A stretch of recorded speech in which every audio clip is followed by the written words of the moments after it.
सुधी श्रोताओं, संप्रति ऋग्वेद के प्रथम मंडल के 10वें सूक्त के 6ठे मंत्र की व्याख्या की प्रस्तुति होगी। इस मंत्र के मंत्रद्रष्टा मधुच्छंदा वैश्वामित्र हैं और देवता इंद्र है। इंद्र का परिचय बहुत कुछ हम लोग प्राप्त कर चुके हैं। वो ऐश्वर्यवान है। इंद्र का अर्थ ही ऐश्वर्यवान होता है, क्योंकि यथा नाम तथा गुण यह प्रसिद्धि है। और इस मंत्र में 6ठे में उसका विशेषण शक्र भी जोड़ा गया है। शक्र कहते हैं शक्तिमान को, और दयमानः भी कहा गया है। दयमानः माने जो दयालु हो और दानशील हो, दिल खोल कर देता। तो जब याचना की जाएगी तो नियम यह है कि जो सशक्त हो, समर्थ हो, वैभव संपन्न हो और उदार हृदय का हो, उसी से याचना की जाए। तो उस दाता इंद्र के कथित गुणों के प्रकाश में प्रस्तुत मंत्र को देखा जाएगा। यह तो आप लोगों को विदित है, कई बार कहा भी जा चुका है कि ऋग्वेद का इंद्र ब्रह्मांड चालक सशक्त सत्ता के रूप में है। दिव्य शक्तियां ब्रह्मांड चला रही हैं और उन दिव्य शक्तियों का स्वामी देवेंद्र इंद्र। तो इंद्र पौराणिक इंद्र से और जो जन समुदाय में इंद्र है उससे भिन्न है। इसको हमेशा दृष्टिकोण में रखें और इस प्रकार से अर्थ को देखें। तो मंत्र इस प्रकार से है। तमित तमित समित इमहे तम राये तम सुवीर्ये सशक्रौदनः शकदिन्द्रे वसुदयमानः। तो खंड कर लें, संधित शब्दों को विग्रहित विच्छेद युक्त कर लें। तमित, तम धन इत, तम माने उसको या उससे, इत माने भी, सखित्वम इमहे, सखित्व कहते हैं मैत्री को। इमहे माने याचना करते हैं, हम याचना करते हैं। तम माने उससे, देखिए है द्वितीया, लेकिन याच में याच धातु के साथ जो है वो द्वितीया ही होती है। दुहयाच पचदंड आदि पानी के अध्याय से ही वही यहाँ भी है।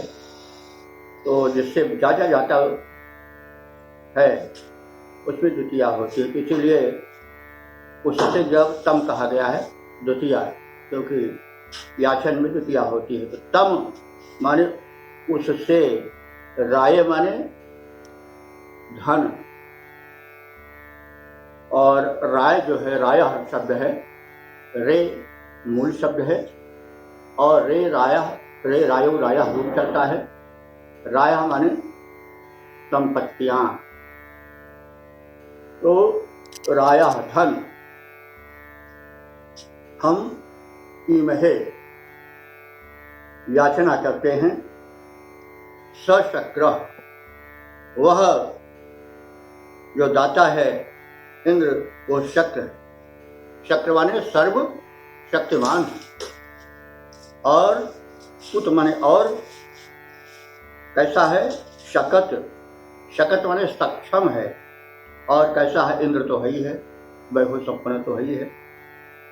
और वसु माने होता है धन ऐश्वर्य, दयमानः माने दानशील, दयालु दाता है।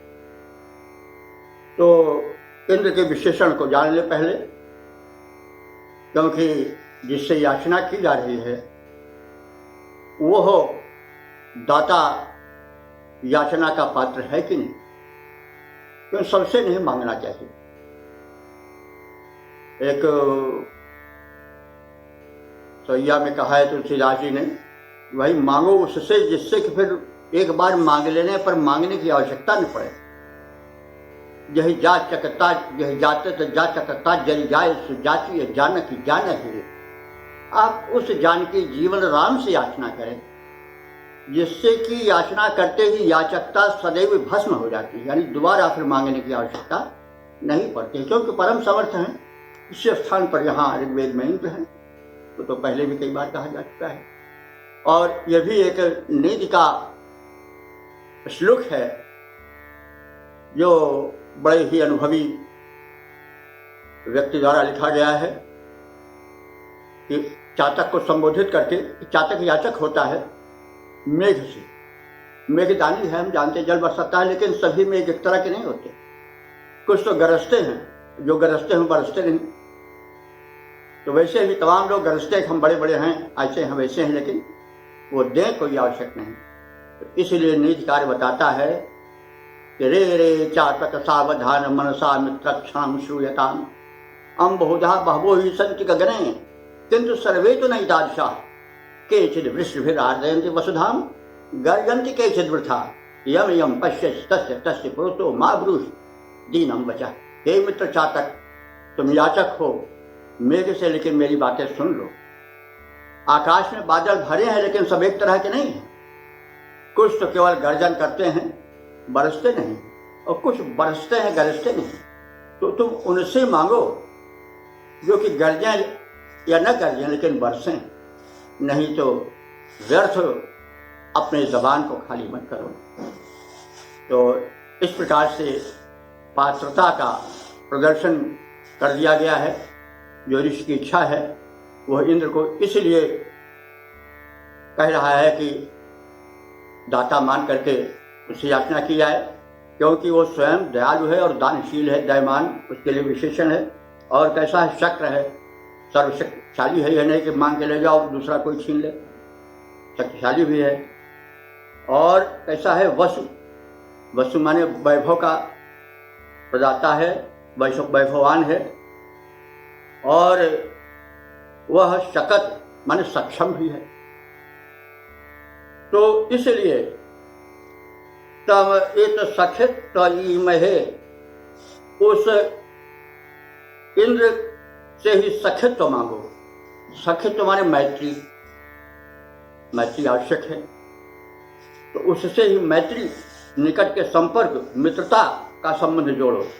और तम माने उसी इंद्र से राय, राय माने धन, जैसे कहा गया है रे शब्द है, राया हरे रायो, राया राया बनता है बहुवचन में। तो धन राया इसलिए कर दिया बहुवचन, इसलिए कहा गया है कि धन की कई कोटियां हैं, जैसे गोधन, गज धन, बाज धन और रत्न धन खान, तमाम धन है। तो धन का अर्थ केवल वही नहीं जो खरीद फरोख्त में आवे, कई बिट्टे में काम आवे। धन कई प्रकार के। और एक धन तो लोगों ने कहा विद्या धनम सर्व धन प्रधानम। विद्या धन तो सब धनों से बड़ा धन है कि न शौर्यहार्यम न च राजहार्यम न च भ्रातृभाज्यम न च भारकारी व्ययी कृते वर्धते नित्यम विद्याधनम सर्वधन प्रधानम। विद्याधन ऐसा धन है जो कि सभी धनों से प्रधान है। कारण यह है कि न तो उसको चोर चुरा सकता है, न भ्रातृभाज्यम, न भाई उसमें बंटवारा करा सकता है, न राजहार्यम, न राजा उसका अपहरण कर सकता है, छीन सकता है। और न च भारकारी, अनेक धनों की तरह वो भारकारी भी नहीं है। और व्ययी कृते वर्धते नित्यम, जितने उसको व्यय करो उतना ही वो बढ़ता जाता है। सामान्य धन तो व्यय करने से क्षीण हो जाता है, लेकिन विद्या धन ऐसा धन है कि उसको जितना ही खर्च करो उतना ही बढ़ता जाता है। तो विद्या धनम सर्वधर्म प्रधानम, सभी धनों से प्रधान विद्या धन है, क्योंकि उसको न भाई बंटवारा कर सकता है, न राजा उसको छीन सकता है, न चोर चुरा सकता है। तो इस प्रकार से विद्या धन भी बहुत बड़ा धन है। तो इसीलिए राया शब्द का प्रयोग मंत्र में किया गया है बंधु, कि हमें केवल एक धन नहीं चाहिए खरीद फरोख्त, हमें तमाम धन चाहिए। गोधन, गजधन, बाजधन के अतिरिक्त हमें विद्या धन भी चाहिए, ज्ञान का धन भी चाहिए, आध्यात्म का धन भी चाहिए। तो इन सभी धनों से हमें आज संयुक्त करो। और ऋषि जो है वह उपासकों से कह रहा है कि तुम उसी समर्थ इंद्र से मित्रता जोड़ो, मित्रता की कामना करो, उसी से धनों की कामना करो, उसी से पराक्रम की कामना करो, क्योंकि वह इंद्र शक्र है, सर्वशक्तिमान है, उत माने और, वह शकत सर्वथा सक्षम है, और वसु माने धन वैभव को देने वाला है, और दय माना दानशील है। तो इस प्रकार से इंद्र की दान विषयक औदार्य, सक्षमता, सामर्थ्य को बताने के बाद ऋषि यह सलाह देता है कि आप उसी से मैत्री भाव जोड़ो, उसी के निकट जाओ, उसी से याचना करो। तो इस प्रकार से इसकी संक्षिप्त व्याख्या हो गई। अब हम इस मंत्र का छंदोबद्ध रूपांतरण प्रस्तुत करने जा रहे हैं।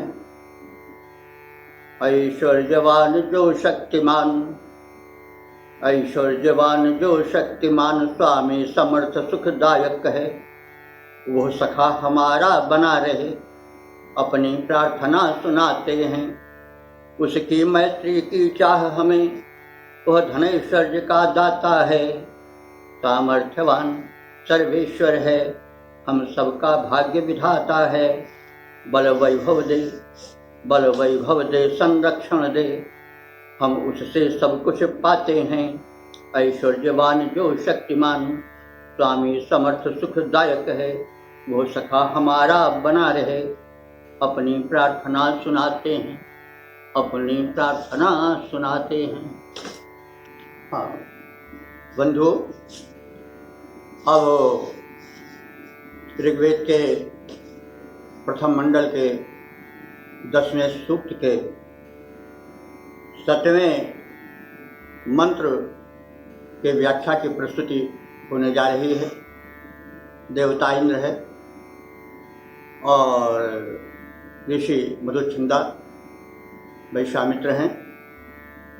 ऋषि इंद्र के वैशिष्ट्य के कथन के उपरांत उसकी विस्तृत दानशीलता का प्रदर्शन करते हैं और फिर उससे याचना का प्रस्ताव रखते हैं।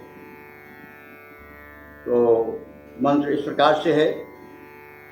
सुविवितं सुनीरजमिन्द्र स्वादातामिद्यशः, गवामपव्रजं वृधि कृष्वर राधो अद्रिवः।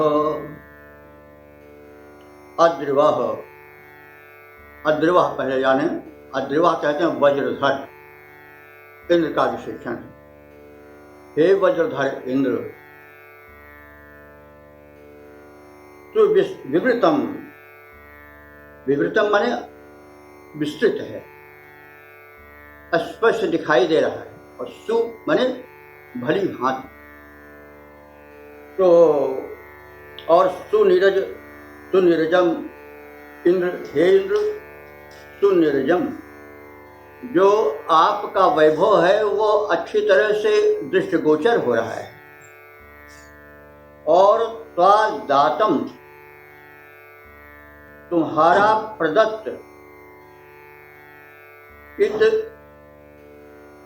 यशः,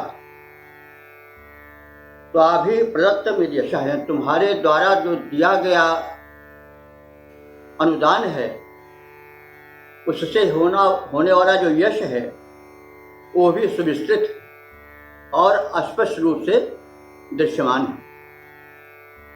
और गवाम कहते हैं गायों को, अप ब्रजम ब्रज, तो ब्रज कहते हैं बाड़े को, जिसमें गायें घेर कर बंद की गई रहती हैं, उसको ब्रज कहा जाता है। जो ब्रजमंडल है वो भी इसी से कि उधर गायें ज़्यादा गोपाल कृष्ण से पाली जाती थी, तो एक घेरा बना दिया जाता था लंबा चौड़ा, उसमें गायों में कोई रस्सी नहीं डाली जाती थी और उनको उस बाड़े में बंद कर दिया जाता था। फिर जब उन्हें गोचारण के हेतु मुक्त किया जाता था तो बड़े वेग से गायें निकलती थीं रंग बिरंगी। तो उसी दृश्य के साथ इंद्र के दानवृत्ति का प्रस्तुतिकरण ऋषि कर रहा है। तो इंद्र के वैभव को बताया, वैभव के विस्तार को बताया और उस विस्तार से उसके प्रथित यश का वर्णन किया, कथन किया। फिर बता रहा है ऋषि कि तुम हमें धन वैसे दो जैसे कि गायें खोली जाती हैं तो बड़े वेग से निकलती हैं, तो उसी निकलने के बाद धन दो। तो अब जरा हमें शब्दों पर पहले गौर कर लेना चाहिए। गवाम, गवाम अप व्रजम ब्रज, तो गो कहते हैं। गो माने गाय भी होता है और गो माने किरण भी होता है, गो माने धरती भी होता है, गो माने इंद्रिय भी होता है। तो जिस शब्द के जितने पर्याय होते हैं वे अलग अलग अर्थ देते हैं और वस्तु विशेष के गुणों का अलग अलग वर्णन करते हैं। जैसे हमारी संस्कृत में वैशिष्ट्य है कि एक वस्तु है तो उसके जो वस्तु जितनी महत्वपूर्ण होगी उसके उतने ही पर्यायवाची होगी, क्योंकि उसमें उतने ही गुण होंगे। सूर्य के, कमल के संकेत बहुत पर्यायवाची हैं। सूर्य को इसलिए सूर्य कहा जाता है कि सुवति प्रेरयति जगत कर्मण, वो जगत संसार को कर्म में प्रेरित करता है, इसलिए सूर्य है। भास्कर इसलिए भा प्रकाशम प्रसारयति भास्कर, इस तरह से उसके जितने नाम हैं उतने गुण हैं। तो भिन्न भिन्न गुणों को लेकर के उसके गुण प्रसार के कथन के साथ साथ उस वैशिष्ट्य को लेकर के कथन किया जाता है। तो यहाँ पर ऋषि गवाम गायों को ब्रजम अप ब्रिज, और गवाम अप है, गवाम अप, ब्रजम ब्रिज, ब्रजम माने बाड़ा और ब्रिज, तो ब्रिज से अप को जोड़ दिया जाएगा। अप जो है वह उपसर्ग है। तो जरा अर्थ करने में ये जान लें, थोड़ा लौकिक संस्कृत से वैदिक संस्कृत व्याकरण में कुछ भिन्नता है, हम समय समय पर उसको बताते चलते हैं। तो लौकिक संस्कृत में उपसर्ग जुड़ा होता है, अपवृत्ति का होता है विस्तार करना।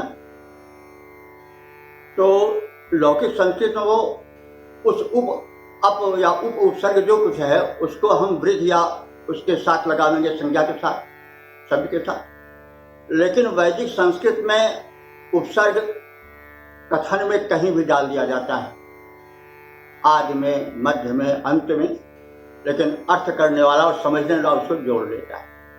तो गवामप, और उसके बाद ब्रज है, फिर वृद्ध आया है, लेकिन अर्थ करते समय, समझते समय हम अप को वृद्ध के साथ जोड़ दें। अपवृद्धि माने पूर्ण रूप से विस्तार दो, वर्धन करो, अपवृद्धि।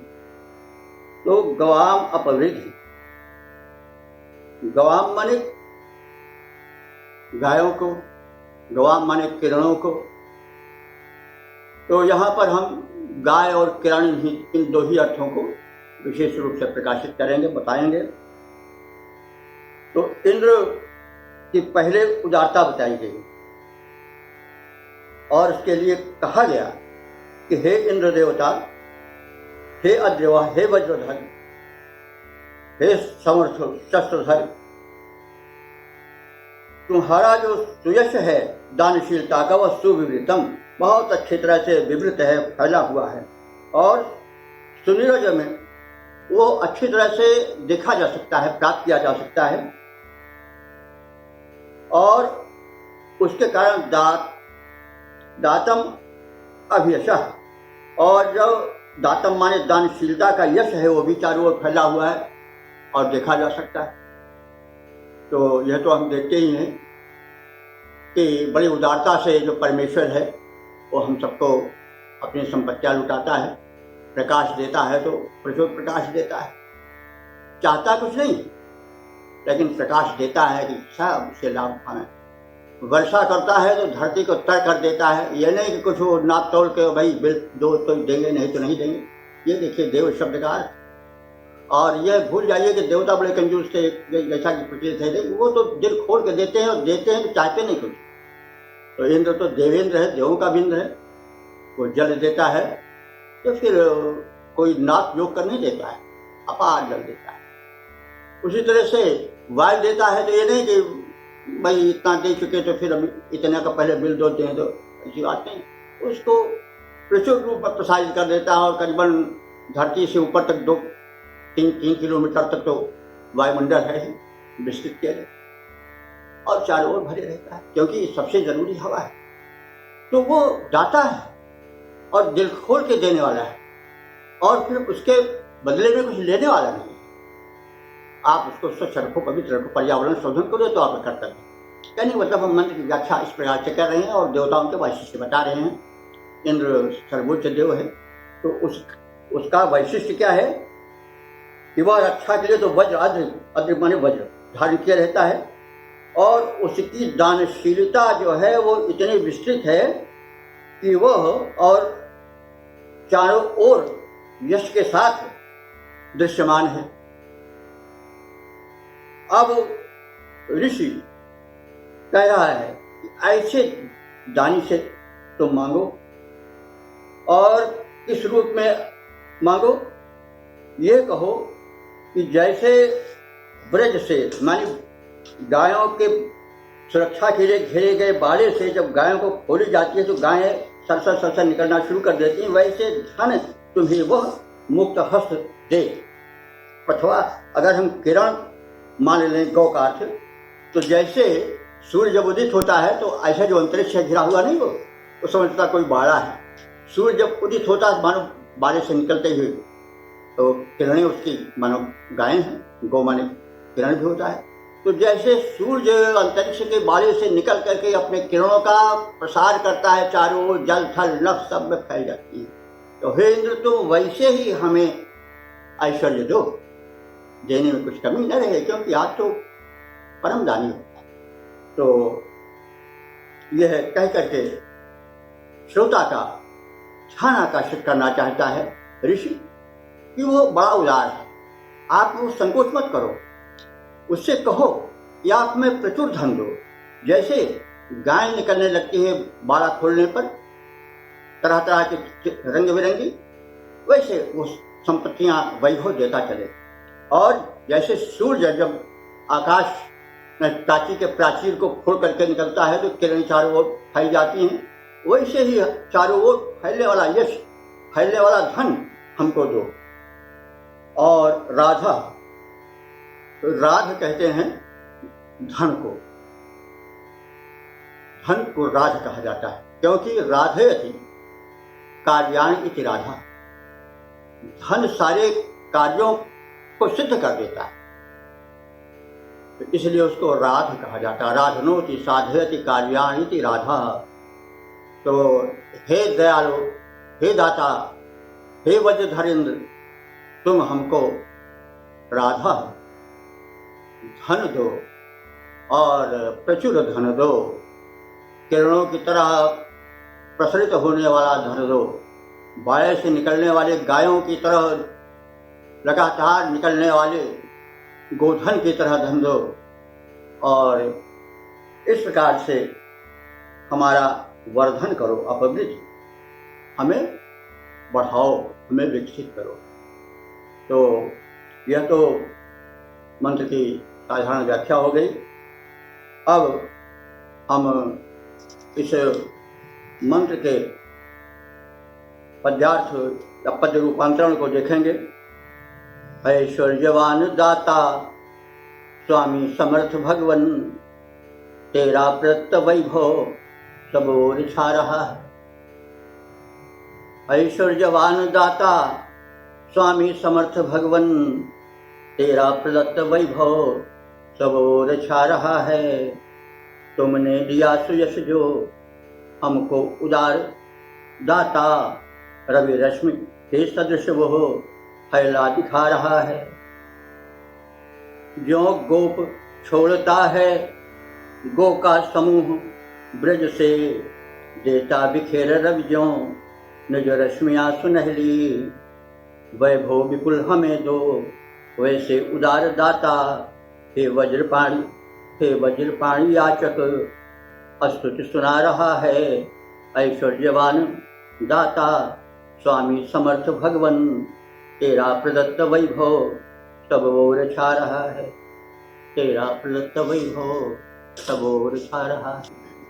तो ही श्रोताओ, अब हम आगे ऋग्वेद के प्रथम मंडल के 10वें सूक्त के 8वें मंत्र की व्याख्या करने जा रहे हैं।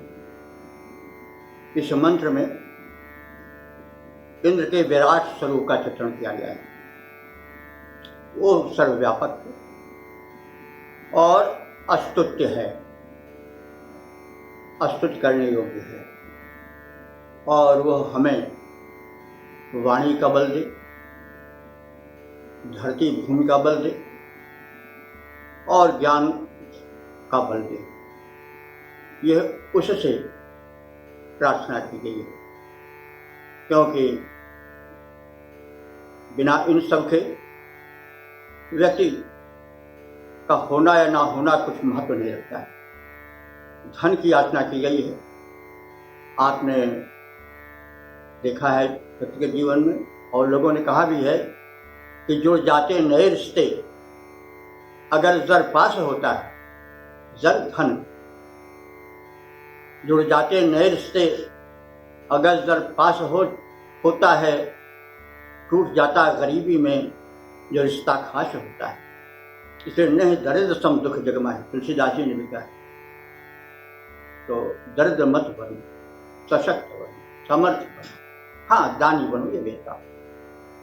तो इसलिए दाता से धन की आवश्यकता भी कही गई है, और वो विराट है इसे बताया गया है, और फिर उससे विविध धनों की याचना की गई। तो मंत्र कुछ इस प्रकार से है। नहि त्वारोदसी उभे ऋघाय माणमिन्वतः, जेषः स्वरवतीरथः स्वरवतीरपः, समगा असमभ्यम धूनुहि। हे इंद्र, नहि त्वा रोदसी उभे ऋघायमाणम इन्वतः। ऋघायमाणम माने पूज्य प्रवर। इंद्र, तुम इतने विराट हो, इन्वतः तुम्हारा यश इतना व्यापक है कि त्वा माने तुझको, त्वाम त्वा कि तुझको नहीं रोदसी उभे, दोनों यानी रोदसी, रोदसी शब्द धरती और आकाश दोनों के मिले रूप को रोदसी कहा जाता है। हमारे यहाँ कई ऐसे शब्द हैं, जैसे पितरव शब्द है, तो पितरों में माता पिता दोनों आ जाते हैं। रोदसी शब्द में धरा और अंतरिक्ष पृथ्वी और आकाश दोनों शब्द आ जाते हैं। तो रोदसी का तात्पर्य हुआ तो पृथ्वी और आकाश। तो होए इंद्र देवता, तुम्हारा यश, तुम्हारा स्वरूप इतना विराट है, तुम इतने व्यापक हो कि रोदसी यानी धरती और आकाश छोटे पड़ जाते हैं, तुम्हारे विस्तार को संभाल नहीं पाते। तो हे घायमाण, हे पूज्य प्रवर, तुम इन्वतः इतने व्यापक हो कि तुमको नहीं रोदसी उहे, दोनों धरती और आसमान अपने में समेट नहीं सकते। तो जेष स्वरवती रपः रथः, रपः रधा, तो स्वरवती जैसा माने हे विजयी, हे विजयशील इंद्र, तुम स्वरवती अपह, देखो स्वरवती है अपह है, स्वरवती रपह हो गया है। तो ससुजसौरु संधि से विसर्ग के बाद जब आ कोई स्वर आता है तो विसर्ग का र हो जाता है। तो स्वरवती अपह, स्वरवती रपह हो गया है ससुजसौरु संधि से। तो जैसा हमारे हे विजयशील इंद्र, तुम स्वर्ग के जल को जो अमृत तुल्य हो उसे बरसाओ, और सम गा असमभ्यम धूनु। यहाँ पर भी जरा ध्यान देने की जरूरत है व्याकरण विषय कि सम गा असमभ्यम धूनु। तो धूनु का अर्थ होता है प्रदान करो। तो इसके साथ सम उपसर्ग बहुत पहले है उसके। तो जैसा पहले कहा गया है कि वैदिक संस्कृत में उपसर्ग कहीं भी रहता है, अंत में व्याख्या करने वाला, समझने वाला उसको जोड़ लेता है संबंधित शब्द से। तो सम गा भी है, असमभ्यम, उसके बाद धूनु हुई तो सम धूनी हो जाएगा। सम धूनु, सम माने सम्यक, भली प्रकार से, धूनु माने प्रदान करो, सम धूनु माने विधिवत प्रदान करो। क्या प्रदान करो? गा, इसमें गा है। असमभ्यम माने हमारे लिए क्या प्रदान करो? गा। तो गा गाह होगा। यहां पर विसर्ग का लोप है, लोप साकल्य से संधि के नियम के अनुसार से विसर्ग के बाद आ रहता है तो विसर्ग का लोप हो जाता है। तो गाह जो है उस यह है गो का द्वितीय बहुवचन है। गौ, गाओ, गावह, गाम, गाओ, गाह, इस प्रकार से रूप बनेगा। तो गाह जो है वो गो शब्द का द्वितीय बहुवचन है। तो माने गो को।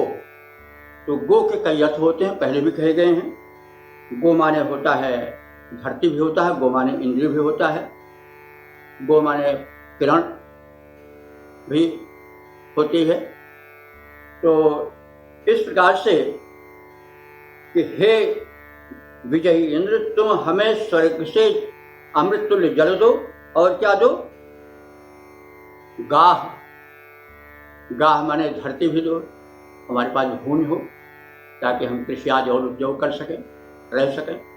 तो हमको समधूनी भली प्रकार से प्रदान करो। क्या? गाह, गाह माने धरतियों को, गो माने धरती भी होता है, तो गाह हमें टिकने के लिए, कृषि कर्माद के लिए गाह धरतियों को दो, भूमियों को दो। और गाह से हम निकाल सकते हैं कि हमको गायें दो, क्योंकि वैदिक युग में गायों का बड़ा महत्व था, वही गाह।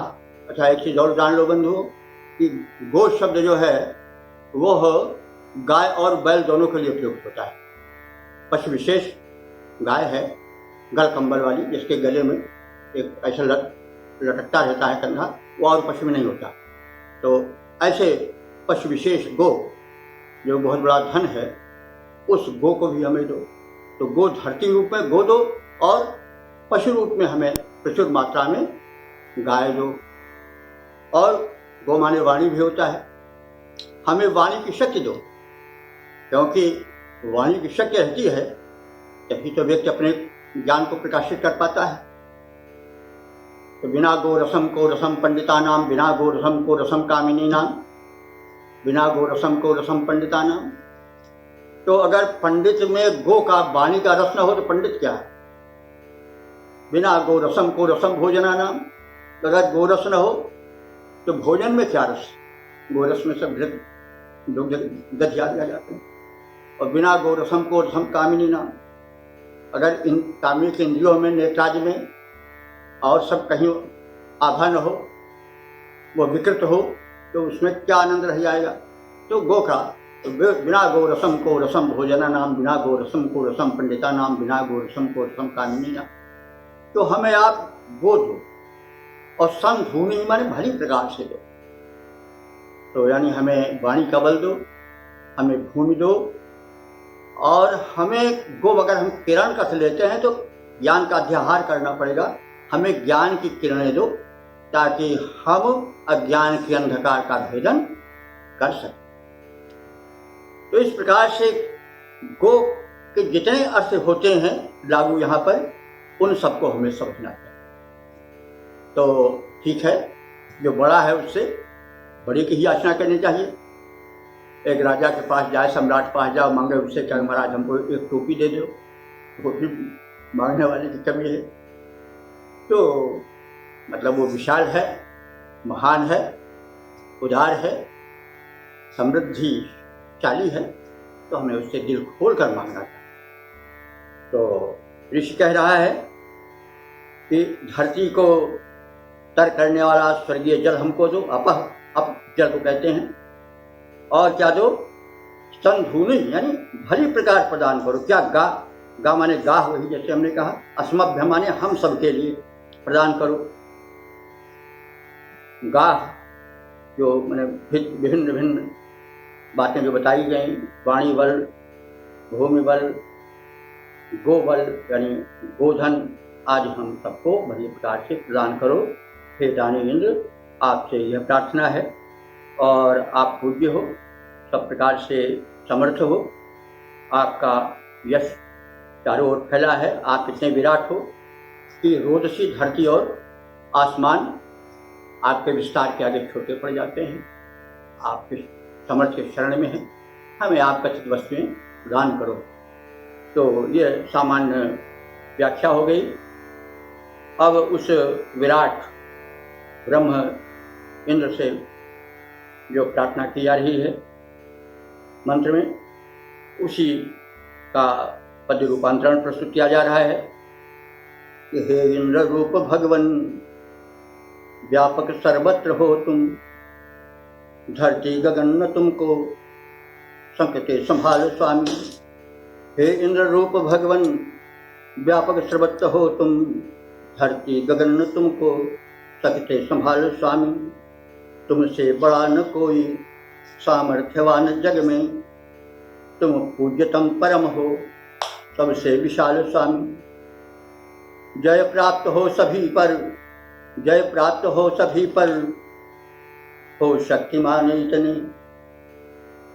जय प्राप्त है सभी पर, हो शक्तिमान इतने। तुमसे बड़ा न जग में कोई महान स्वामी। दो शक्ति इंद्रियों में शुभ कर्म कर सके हम, दो शक्ति इंद्रियों में शुभ कर्म कर सके हम। बन जाएं सब तरह से हम शक्तिमान स्वामी, बन जाएं सब तरह से हम शक्तिमान स्वामी। हे इंद्र रूप भगवन, व्यापक सर्वत्र हो तुम, धरती गगन न तुमको सकते संभाल स्वामी। धरती गगन न तुमको सकते संभाल स्वामी।